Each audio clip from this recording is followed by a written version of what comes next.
please like, share, subscribe. Really appreciate it. Put some comments. Tell me what you think.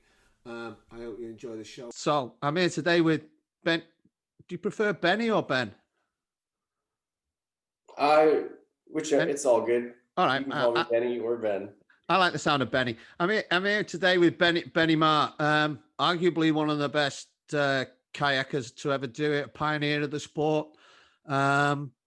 What's your style? Is it? I'm not a kayaker, so excuse my ignorance. Do you call it surfing? What you do? I've heard you saying that somewhere, or what is it? You type of kayaking do you do? Yeah, when I get asked a question like that, I would say what I do is more similar to free riding and skiing or snowboarding, where it's encompasses more of like an all river style and a lot of freestyle in the movements that I do. So yeah, lots of big wave surfing, but how I go down the river, yeah, it's just a playful all around style. Yeah, because I see you doing something on the front of a wave where you're just flipping it round, and it's like, whoa, man, that's fucking so cool. How does that? I can't work out how that happens in my head. You know, how do you get to that?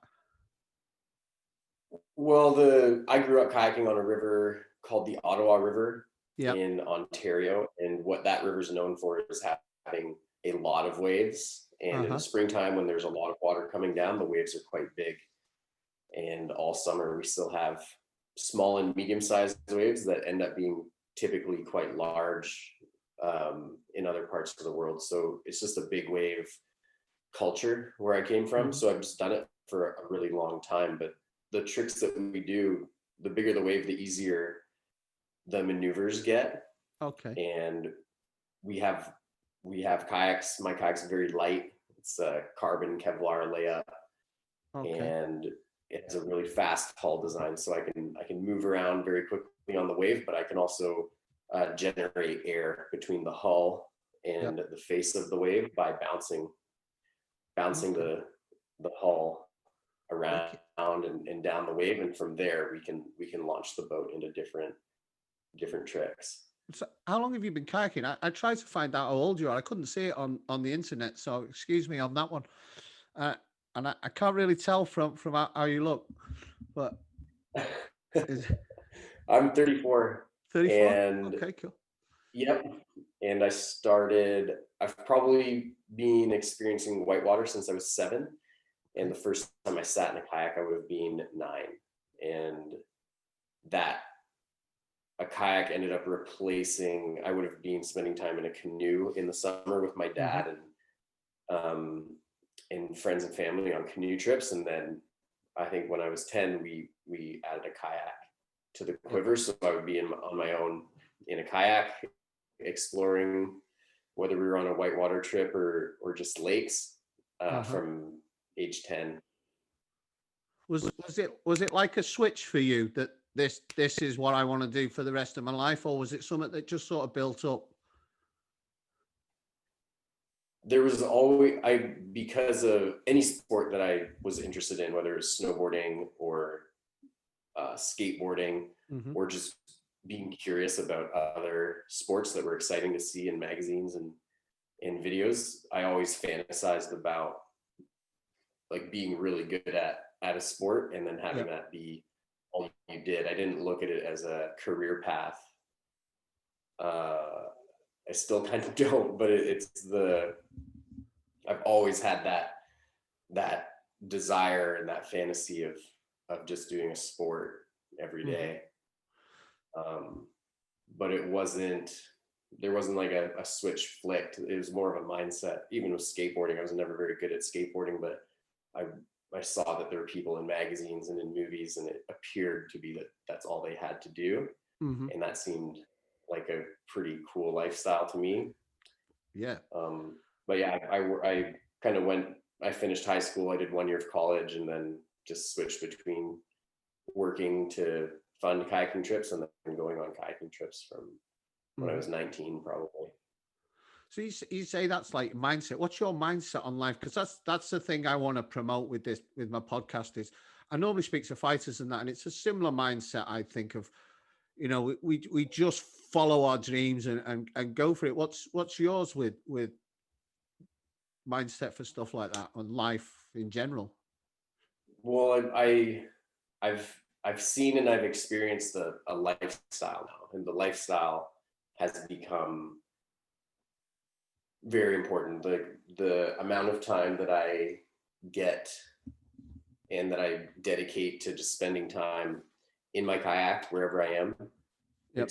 it makes me feel good, and it's become pretty important to me to try to be out on the river, and if I can't get on a river, into a lake, and with some sort of goal, whether it's to get somewhere with a good view or to do something physical.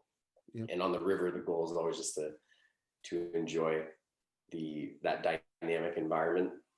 But what I look for in what I do now is I'm just trying to keep creating opportunities and find opportunities for myself to keep living this lifestyle, which is pretty kayak centric. There's just a lot of time outside in places where I want to be. So when I've decided to do something and I get to do it, there's a sense of accomplishment there, and a lot of happiness when I feel that I'm able to be doing what I want to do. Yep. As far as a mindset goes attached to kayaking, my mindset is this like I'm working really hard to maintain a certain level of fitness and a high level of curiosity about the more intricate, smaller details of kayaking technique, because that keeps me more engaged. I think that comes with being over 30 as well. I just kind of start to think about things differently, but I also need to find new challenges and set different goals and explore things differently to keep it really interesting. So nowadays I'm really curious about techniques and how to make really small adjustments to how I kayak that'll be beneficial more long term. Because I just want to keep kayaking, you know what I mean? And it can be a pretty low impact sport, but I'm trying to find this middle ground. I don't need much of the high impact stuff anymore as far as waterfalls go and things like that. I'm more interested in trying to keep my body ready for surfing big waves and then running high volume whitewater. So what that means is big rivers with a lot of juice in them. So the features are really big and the impact's relatively low on your body, but it's high on your fitness. And that's the mindset I have right now. I want to be able to kayak as long as I'm interested in doing so. And then of course, as you continue, like move your way through the 30s, then other things might start changing. So I'm trying to get it in while I can. Yeah, I hear you on that. I'm past a lot of it now. I'm 50. So, I'm trying to do different things in my life. What's your mindset when you're out on the water? What's your mindset? Is it clear, focused, or what? How do you work around that? Is there do you do anything, or does it just is it like meditation for you when you're out there? There's elements of everything, and I think that depends on the environment that I'm in and also who I'm with. Sometimes I paddle alone, and that can become quite meditative. Yep. Because you can drift in and out of sharp focus to more of a medium, broader focus where you're taking in a lot more than just the river. And that happens to me when I'm paddling for long distances. If I'm in difficult, challenging whitewater, then I slip in and out of pretty sharp focus into like the same distracted mind that I think everybody deals with. It just happens all of a sudden. I'm thinking about emails and my body's on autopilot running the river, or I'll think about something that I forgot about, and then something will happen in the whitewater, and maybe it's a difficult rapid, or maybe I've fallen offline, and then it goes back to maybe a medium focus, but the really sharp focus is fleeting. It's not all the time. It's not very sustained. And I think it's more danger and more extreme difficulties in whitewater that bring that out naturally. And I've run some waterfalls where I've been able to put myself into that really sharp state of focus, and being able to recognize that that's happening and to enjoy it, which is really special. Yeah. And yeah, just like a typical day out on the water, this is the same reason why I'm digging into all these finer details of techniques, is because I'm trying to give myself something to hold on to and think about, instead of just kind of letting my mind drift into wherever it wants to go. That's been quite helpful for me. I like doing jiu-jitsu. I don't do so much nowadays. And when I've tried to teach people other things, it's enabled me to break what I do down more. I noticed you were saying you're doing some online kayaking stuff, and I don't know if you do other teaching. Do you find that helps you when you with your game, when you break it down for somebody else? Does it work the same? I think so.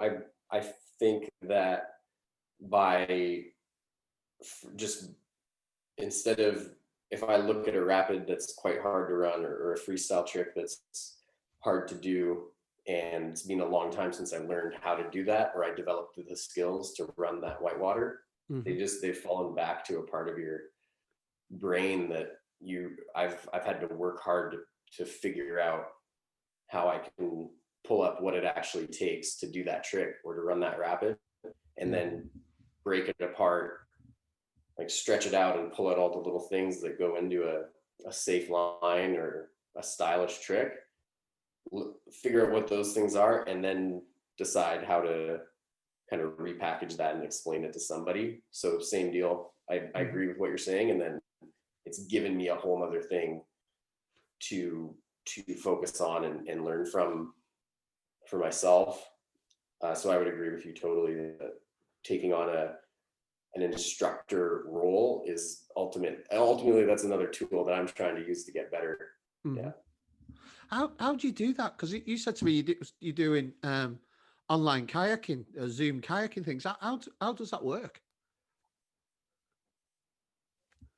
Well, I basically once the class is all gathered together online, then I just start talking about the topic or the techniques.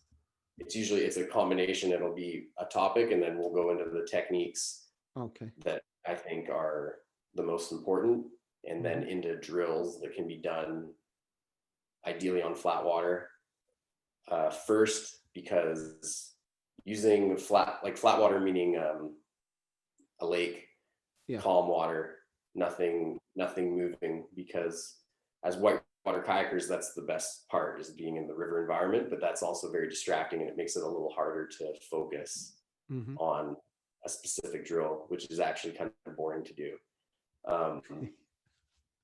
So I try to give them these ideas that they can work on the flat water, and then bring that to whitewater the next time they find themselves at the river. And yeah, when I started thinking about it, it wasn't, a lot of people ask me, like, how are you going to teach kayaking over the computer? Like, well, it's the same as anything to me. It's like listening to a podcast or an audio book or reading a book. It's just another way to get some information in, and maybe all of it you would have already known, or it doesn't work for you. But more often than not, I find for myself, and with the feedback that I've gotten from people, is that there's always going to be some little nugget, and it's never going to be something that I think, oh, this is going to be really useful. It's just something that gets said, and it can even be through the group. Someone says something and it just works for somebody. It clicks in their head, and they're excited to take it and apply it. There's a lot of training that you do that there's, if you're learning how to fly a paraglider or fixed wing airplane, that a lot of learning is in ground school, and then a lot of it's practical. Mm-hmm. So it's kind of like a ground school form of hopefully useful information that helps people get better at kayaking. Got you. You came to my notice when some of my friends showed me this, and I watched this, man, and I was like blown away by this. Tell me about this, because like it was crazy, you know. Is that one of the most difficult things you've done, or where does that rate? You know, it's. Well, I was, I think I was 25. Uh-huh. That movie. I think we were 2000, 2011. I think we went to the Congo, and so just being younger, Yep. I experienced that a lot differently than I would experience it now. Mm-hmm. And if I were going back there, I would approach it a lot differently. But we didn't really start preparing like physically or mentally really until we were in Uganda. And Okay. our goal on that trip was to go to the Zambezi River, or sorry, the Congo River, and run a section of rapids that had never been run successfully before, but also have the highest volume of water moving down gradient anywhere in the world, creating rapids. The Amazon actually has more water in it, but at that point in the river, it's not creating big rapids. So like the selling point of the pitch was to go run the biggest whitewater in the world, basically. And that could be argued and contested. I think what can't be, I don't think there's anywhere else, any other rivers that have gradient like that with that much water in it. Okay. But there's certainly a lot of rapids you can go run that are crazy spectacular like those. It's more the amount of water in those rapids and in those features that made it so difficult and so unique. And yeah, I think I took on a couple roles in the group that I just decided that I was going to do. So one was I tried to diffuse tension and have, because it was really scary, whitewater, but if everyone started talking about how scary it was, I would just kind of not try to feed into that, so that the conversations wouldn't continue to swirl in that direction. And that was, I think, useful. And it was also a kind of a tool that I was using to keep my own apprehension low, so that I could just focus on getting through the whitewater. And it was difficult because we were doing a lot of new things at once. And our leader, Steve Fisher, he was doing too many things. He was kind of directing the shooting, the filmmaking side of things, and he was being our trip leader.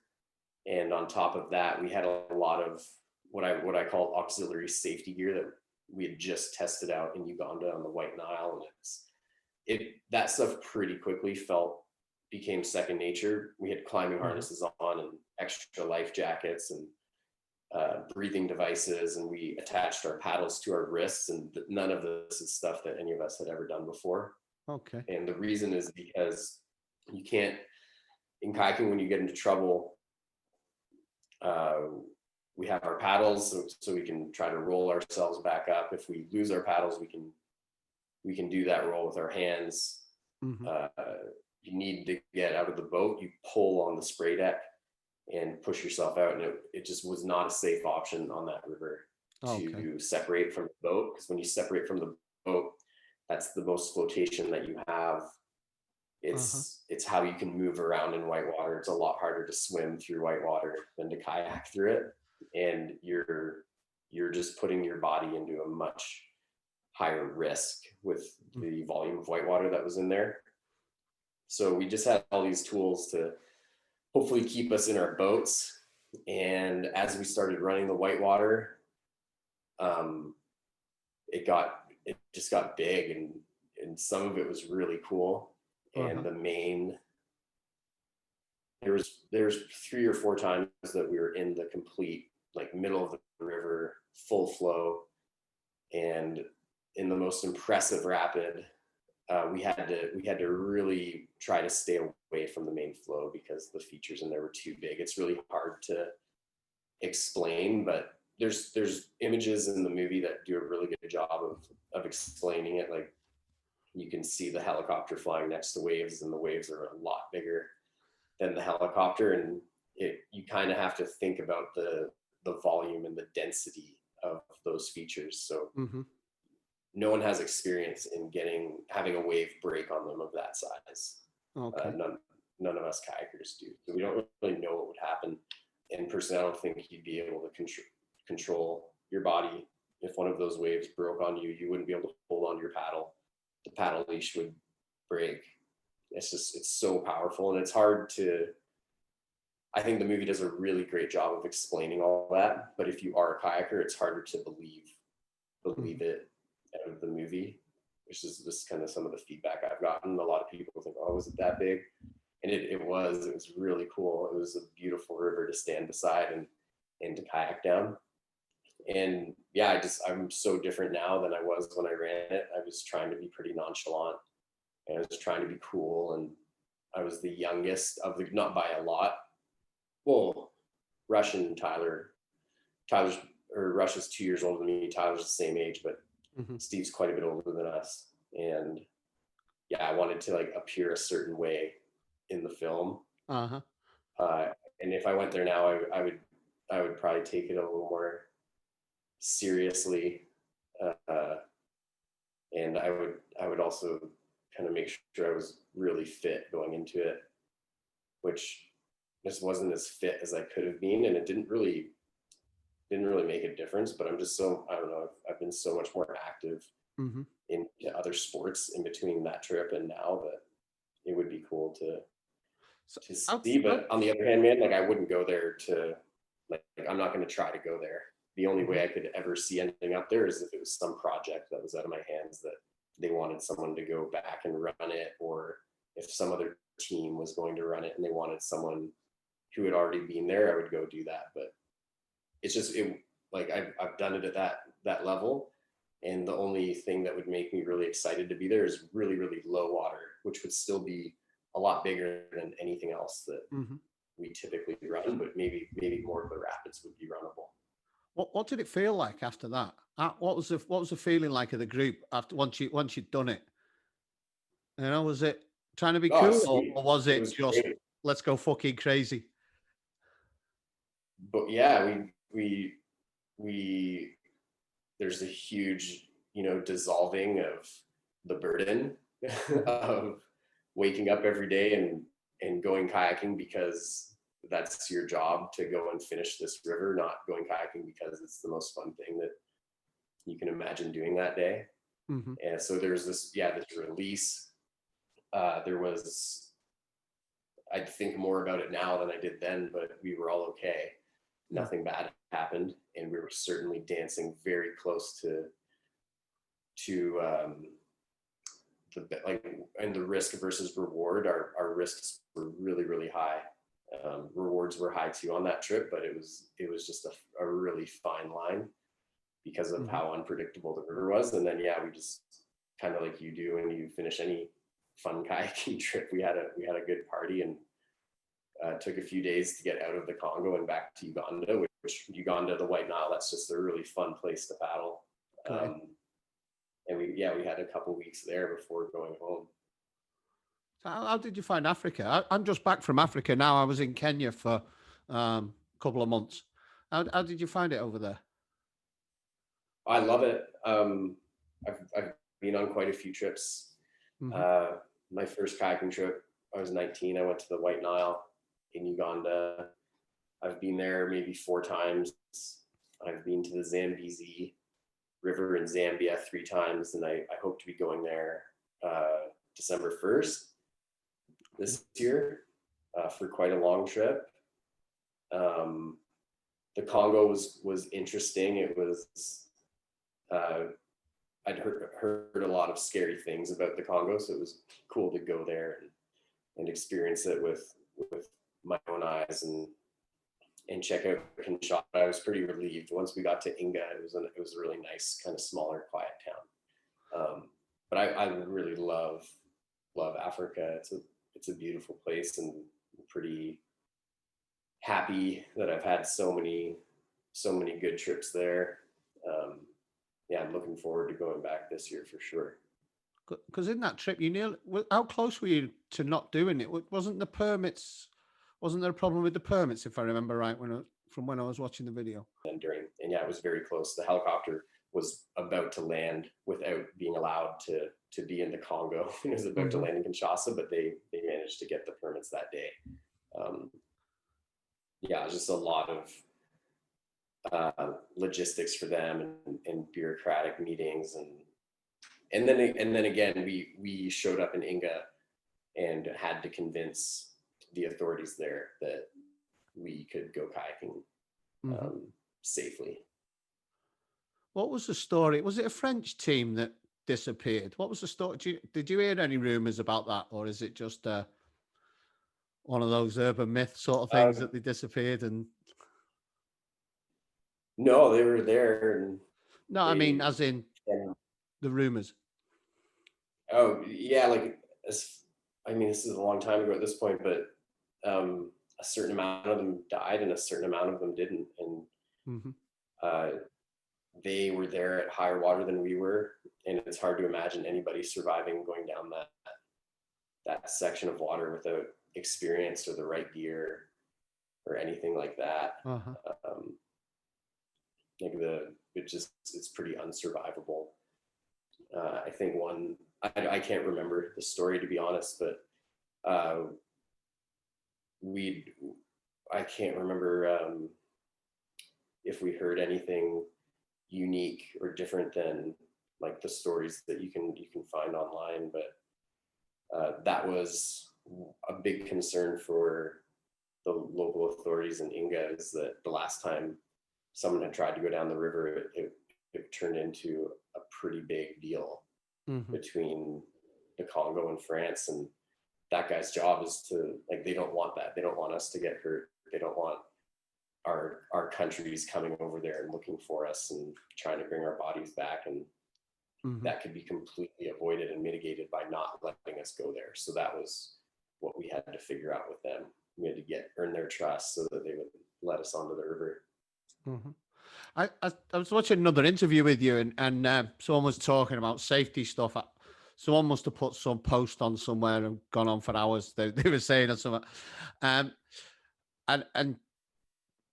when you were younger, you didn't always do the safety measures. What's your views on all that sort of stuff? For me, with things is, I take my risk is my idea. Like, you know what I mean? I prefer not to be told what I can and can't do. And I like to, if I don't want to wear a helmet when I'm cycling, I don't want to, you know what I mean? But a lot of people try to force it on you. What's your thing on it? Is that specifically to like wearing a helmet and a life jacket? Anything, anything on safety, about just what your thoughts are as a person, Okay. In general. Well, yeah, when I was younger, I'd surf big waves. Pretty more specifically, there's one big wave, and it's the one in the spring that's in the longest many seasons. And I would surf it without a helmet or life jacket, and that definitely came from seeing people who I looked up to doing that in a movie.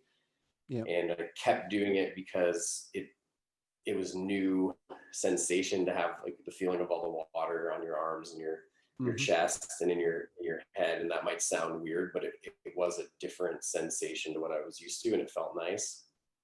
And it became a big deal at some point. This is a lot of years ago. And at a certain stage, I would choose to do it at certain places and not at other places. And I never had to defend myself to anybody. It was more like there was this kind of online turmoil about it, which I ignored. And at some point, someone started quoting Travis Pastrana, who he said at one point, like, I never said I was a role model. Yeah. And we kind of latched onto that.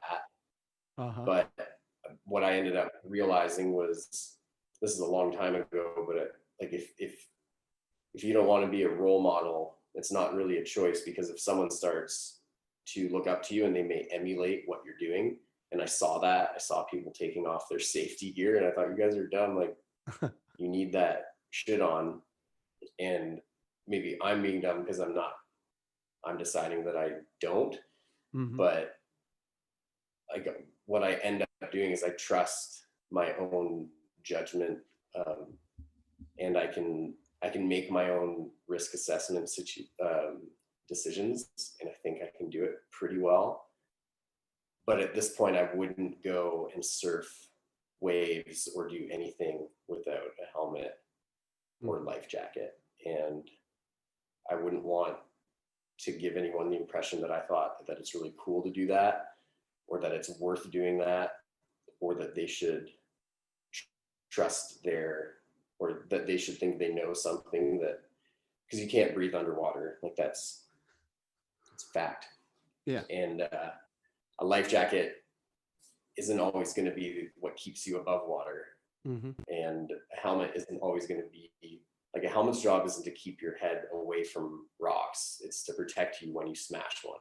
Yeah. And the life jacket is meant to bring you to the surface. If you're in your kayak and you're a good kayaker, you can stay away from rocks and you can keep yourself on the surface. But what you've done by removing these safety measures is put yourself into a new realm of risk, where now you can't hit a rock and you can't swim from your kayak.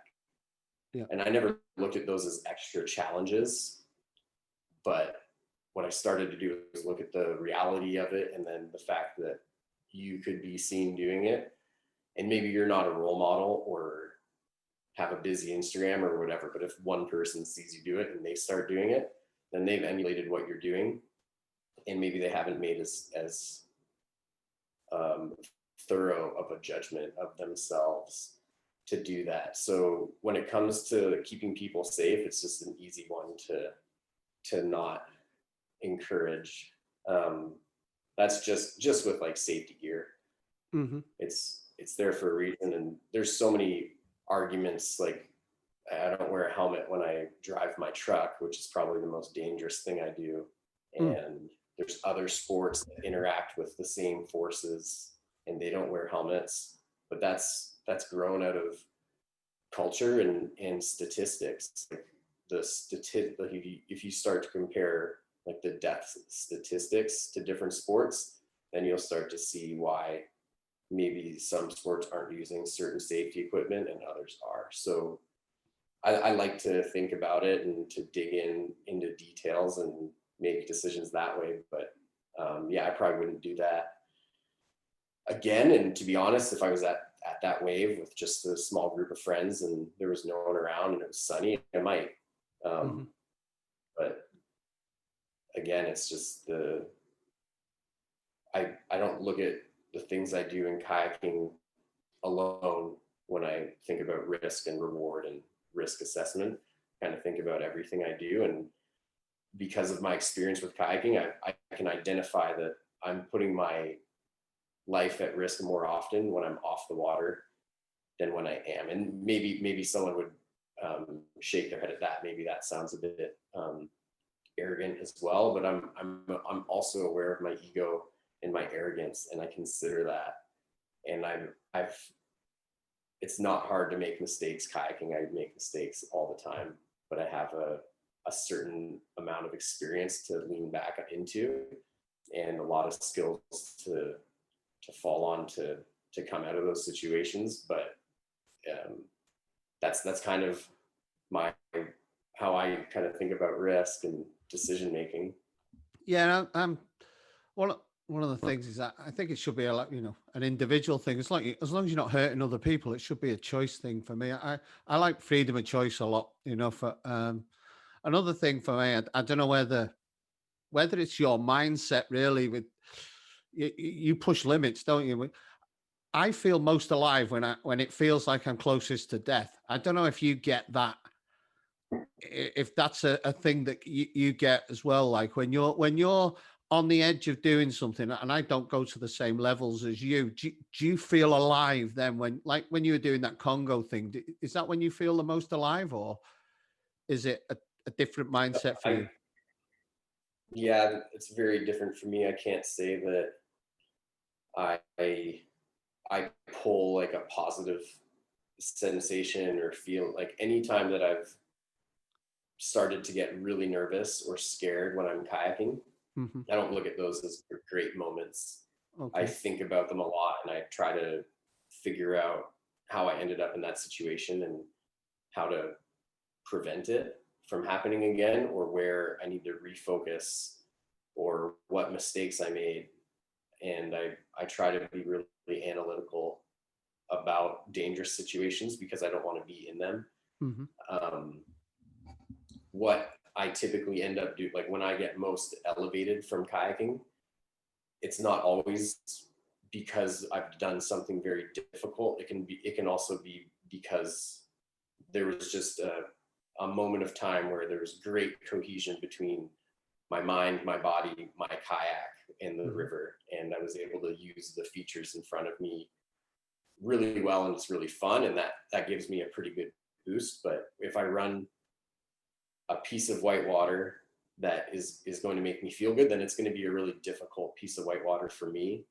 And it's likely going to be, and I because I'm older and I've done it a lot, I approach those situations with a pretty, like, I'm excited, but I'm focused and I'm trying to have the line go a certain way. And when I come out the bottom, I might not celebrate or like scream or anything, but I'll have a good feeling and a good accomplishment. And whether or not I'm close to death in those situations, that's going to be a perspective standpoint, because yeah, we're always getting close to situations that can unravel and Hmm. become critical pretty quickly in whitewater.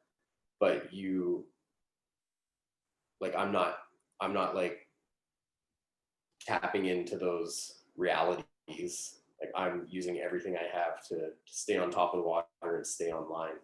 Hmm. And if things start to go wrong, it doesn't make me feel, yeah, I don't get a sense that I would share that with you, that I would feel um, anything positive by being close to a more critical situation. Hmm.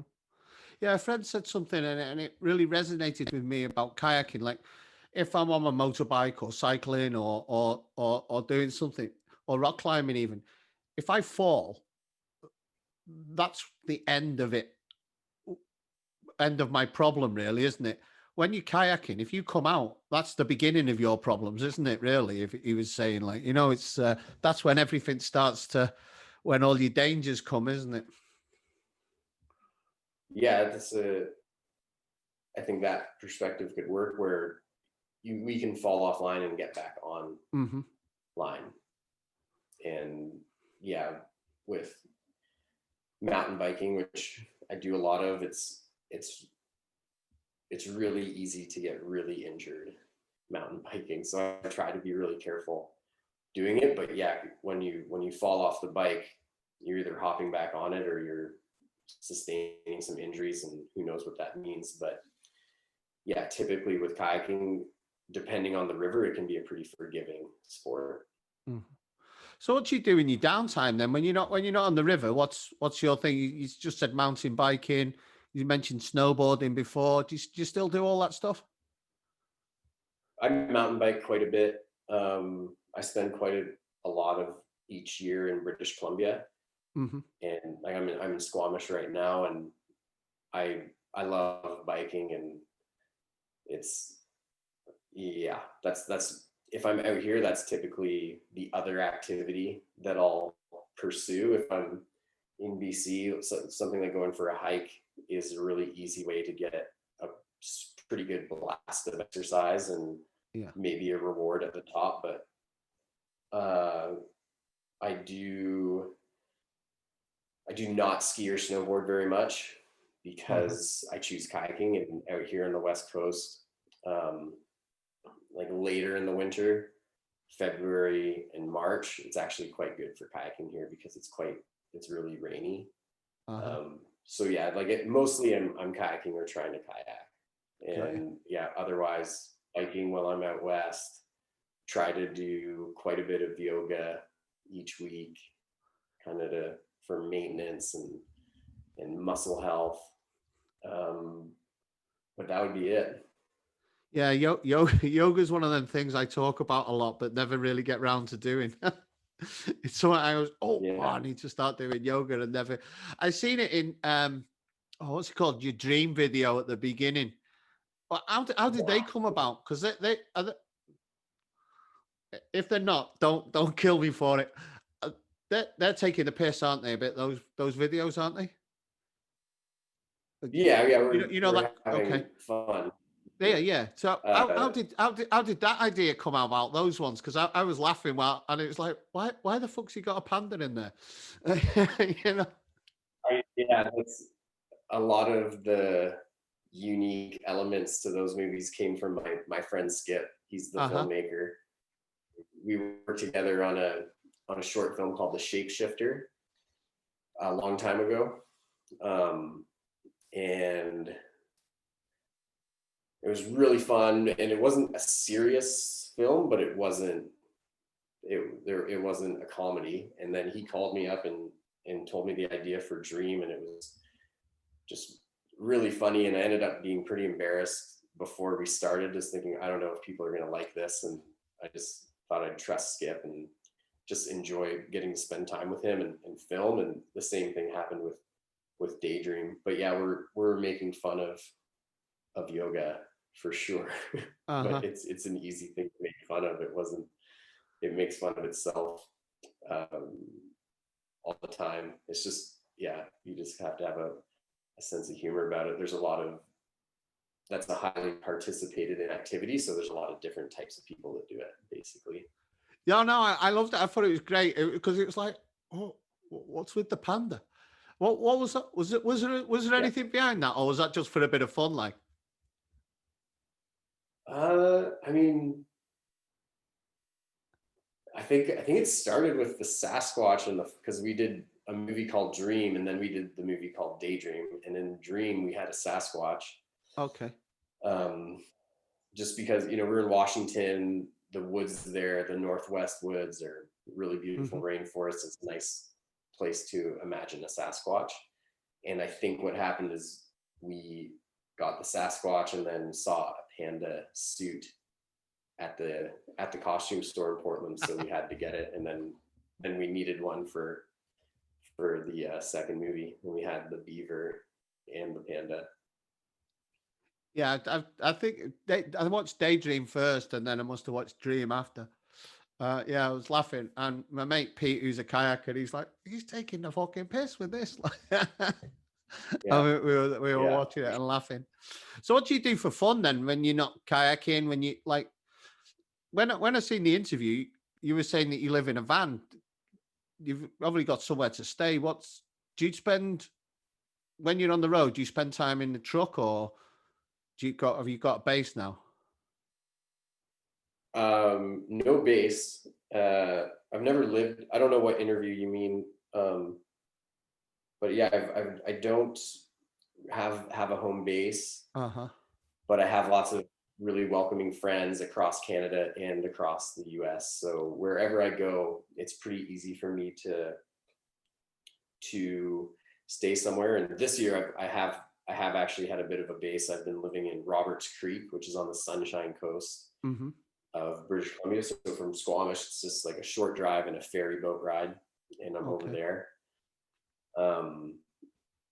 And yeah, I just move around. I have a bit of a cycle. I go to Ontario and Quebec in our springtime, so mid-April through June, and then I'm out in BC until the fall, and then typically I'll go on a kayaking trip around now. And when I get back, I would go to Washington, which I'm not sure if I'll be able to do this year because of the corona, the travel restrictions. But then I drive back out east. So that's the circle that I do, and I stay with friends most of the time along the way. Yeah, the interview I was talking about, I think something questions you never thought you'd ask Bernie Maher or something like that? Where there was you, some guy, and then was it your friend who came and joined you? Who was going on about what's the longest nose hair you've ever picked out your nose and all that, which I was laughing because now I can't grow any hairs on my head, but they come out of my nose like mad. Yeah, that was in Ontario. That's in a town called Beachburg, Ontario. That's very close to the Ottawa River, which is like my home river. So when you're hanging out with friends, what do you do? Just get drunk nowadays still, or trying to steer away from that program, but it always end up. Yeah, we still party a bit, different style, but yeah, trying to be a little more mature. But I don't know, I'm still pretty immature about that sometimes. But yeah, we bike and go on kayaking trips. Like kayaking is really the main focus of what I'm up to most of the time,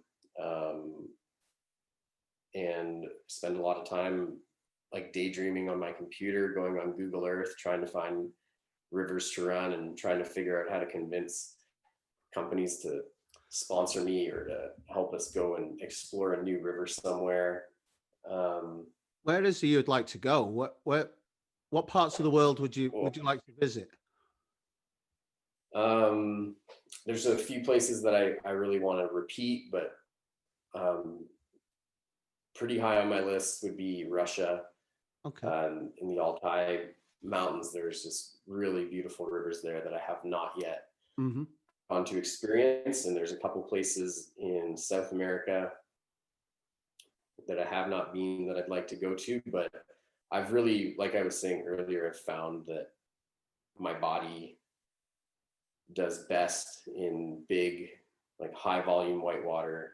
I really enjoy it. I have a lot of fun there. I like the fitness and what my body goes through when I'm paddling in big water. So the rivers like my home river, the Ottawa, the rivers in Quebec, the Mississippi River is a favorite. And then there's a river called the Fuda in Chile that I love, and the Zambezi. These are all just high volume rivers, and that's where I'd like to spend time. But as I'm also I start to feel a little different about bigger trips, like with just traveling so far. So I'm also looking around here, British Columbia, to find trips that I can be on the river for a long time and paddle a lot of kilometers and not have to travel so far. Okay. Yeah, because I'm it's not whitewater or anything like that. I'd like the idea of like just jumping on a river in a canoe really, and just camping at the side of the river and chilling out. I wouldn't mind doing that in Colombia or something. I've just come back from there not long ago, and I'm going in a couple of weeks back to Colombia. Like, and I loved it there. I don't know. Have you been over that way? Yeah, yeah. I've spent some time in Colombia quite a few years ago. Really, really spectacular for whitewater kayaking there. And last year, in mid-November, I went to Ecuador for a couple months, and that was also really good. Yeah, I love spending time down there. Do you hang out with the shaman while you're there, or do you not partake in any of that? No, I did do like an ayahuasca. Yeah. No, I didn't. I would have loved to. There's something in Ecuador there's this cactus called San Pedro, and it's supposed to have a pretty similar effect to like psilocybin mushrooms, but yeah, I didn't end up having any, but pretty on board with those sorts of experiences. When I was in Peru, I had San Pedro twice, and because I was locked down in Peru, I wasn't meant to go out of the house, but I was going to an ayahuasca ceremony every Friday night for about 3 months. So it was a great experience over there. You were there for like earlier this winter in 2020?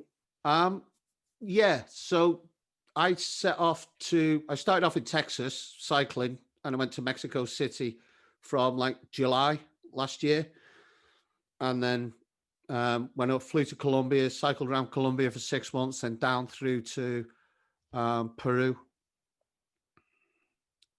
So it's just, it's great. I loved it over there, and I wondered if you tried the ayahuasca brew while you were there. Like it's spectacular. It's really mind altering. No, I haven't yet. Uh-huh. That's a long. That was all just road biking or motorbiking. No, I've got a fat bike. Okay. So I'd be going like off road where I could, and going into the jungle and camping in the jungle and all sorts of things. Oh, cool. Yeah, it was a wicked experience. So even got to meet the cartel in Mexico when they stopped me. Oh wow. So do you read much, or do you just when you're out, do you just chill with friends, or what sort of things do you read? No, a pretty wide variety, depending on what I'm doing, or I have a Kindle, so I can keep a lot of different books on hand, and my favorite is like if I'm just trying to read before I go to bed, I just like reading like a fantasy series or something, because it's just it puts nice images in my head. The writers are usually pretty awesome, and I just dive into a fun story. And other than that, if the content is more dry, then I'll try to get that in an audio format, so that it's something I can listen to while I'm riding my bike up the mountain, or running or walking or whatever. And man, I don't like, there's a lot of like in the self-help genre that I find interesting, a lot of athletic development and athletic psychology. Like it just depends on how I come across it, but I've got a pretty broad library on that Kindle at this point. Mm-hmm. Is there a couple of questions before we wrap this up? It's so that those philosophy things that you've got, what would you, if there's like a young person who's wanting to get into kayaking as a profession like you have, really, or someone who want to live a lifestyle like you do, what sort of books would you suggest they read for the mindset things that you found helpful? Have you got anything off the top of your head? Yeah, there's a book called Wind, Sand, and Stars. Yep. And that's by, I don't want to mess up his name, but it's like Antoine de Saint-Exupéry. And he also wrote The Little Prince and a fun book called The Guide for Grown-Ups. But Wind, Sand, and Stars, as well as the books Boy and Going Solo by Roald Dahl. Mm-hmm. Those were and are they're just great books to read. And I feel like Roald Dahl's book Going Solo at a younger age. I read that when I was pretty young, and he made his way around where he grew up, where he was from, and then the world through being in the Air Force and working for Shell. Uh-huh. Just the way he wrote about it, it was really nice to read at a young age. He just seemed to have a really great demeanor. And then the sports stuff it's a lot of that stuff is or a lot of those books can be a little dry. I'm trying to remember the name of one in particular that it just highlights a lot of athletes and their decision making, but you can find a lot of that just from watching sports movies. I watch a lot of any sports films that are coming out, because the combination of the cinematography, the set and setting, and then the athletic prowess of like mountain bike videos and ski movies and snowboarding movies. There's a lot to be, even if it's just visual, I feel like you can learn a lot from those. I'm trying to think of there's a book called The Art of Learning that I think at a young age would be really beneficial to have read. I haven't read that book. I've listened to it multiple times, but that would be probably a good start. If I was giving someone 5 books, I'd probably just add in something a little more fun to read as well. Yeah. Okay. I'm going to use that question. What 5 books would you use in the future? I like it. What 5 books would you give someone? What advice would you give someone who's, just to close it on this, what advice would you give someone who's one to set off in the kayaking world and become professional in kayaking world? I would say to the best of their abilities, make it as easy as possible to go and kayak. If it's kayaking, to go and spend time with the craft and working on the craft. And you don't have to be specific. Like as a starter, just make it easy to go kayaking. And that's so situational. Like maybe they don't have a driver's license. Maybe they need help to go, but there's always ways. If you want it bad enough, you'll find a way to make it happen and spend as much time as you can.